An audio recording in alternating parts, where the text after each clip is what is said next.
Mahlzeit, herzlich willkommen beim Red Review Video Magazin und einem kleinen Themenpark News Video, was wir so zwischendurch mal für euch hier mit reinschieben. Denn es ging gestern ja schon durch sämtliche Fanportale, aber der Vollständigkeit halber und damit auch die Leute, die nur Red Review auf YouTube verfolgen, informiert sind. Das kann sie jetzt auch nochmal hier als kleines Video. Und ja, die Gerüchte sind ja schon länger rumgegangen. Jetzt ist es mehr oder weniger bestätigt. Der Freizeitpark Belantis in Leipzig wird aller Voraussicht nach verkauft an Parques Reunidos.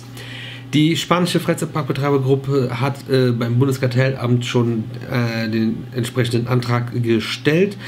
Die Prüfung steht aber noch aus. Das Kartellamt hat noch nicht grünes Licht gegeben, aber wenn es dann soweit ist, wird Parques Reunidos Belantis übernehmen. Wenn ihr euch fragt, wer Parques Reunidos ist, es ist einer der größten Betreiber für Freizeitparks der Welt, der zweitgrößte in Europa. Unter anderem gehören dazu auch der Moviepark Germany, das Bobbejaanland, Slachan, Dusenfruit, Mirabilandia, Parques de Atracciones oder auch Park Warner Madrid und so weiter und so weiter. Und ja, also es gibt zwei Seiten. Die einen freuen sich und sagen, oh, dann wird mal aus Belantis endlich was und dann passiert da auch mal was. Und das kann ich verstehen, weil ich fand den Park jetzt auch nicht so überragend. Und dann gibt es die andere Seite, die sagt, oh nein, wenn Parques ruiniert das da mit drin ist, dann geht es bergab.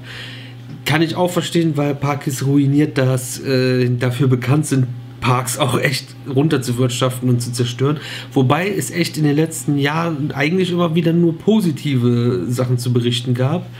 Und auch die Entwicklung vom Moviepark in den letzten Jahren ist einfach krass gut.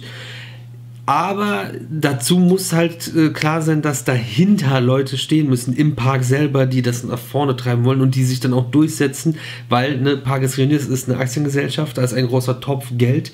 Einmal wollen die Aktionäre Kohle kriegen, andererseits stehen die Parks da, wollen investieren und das bedeutet, der große Pot muss aufgeteilt werden und jeder muss sich dann anstellen und sagen, ey, wir haben das und das vor, wir brauchen für das und das Geld, geht das klar?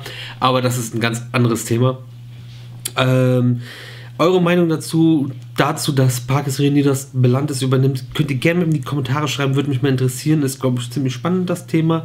Und ansonsten war es das eigentlich schon von mir. Ich hoffe, ihr seid informiert. Parkcheck zu Belantis verlinke ich euch jetzt am Ende in der Infocard. Und ansonsten bin ich jetzt raus. Ihr seid die coolsten. Euer Bro fürs Red Review Videomagazin. Peace!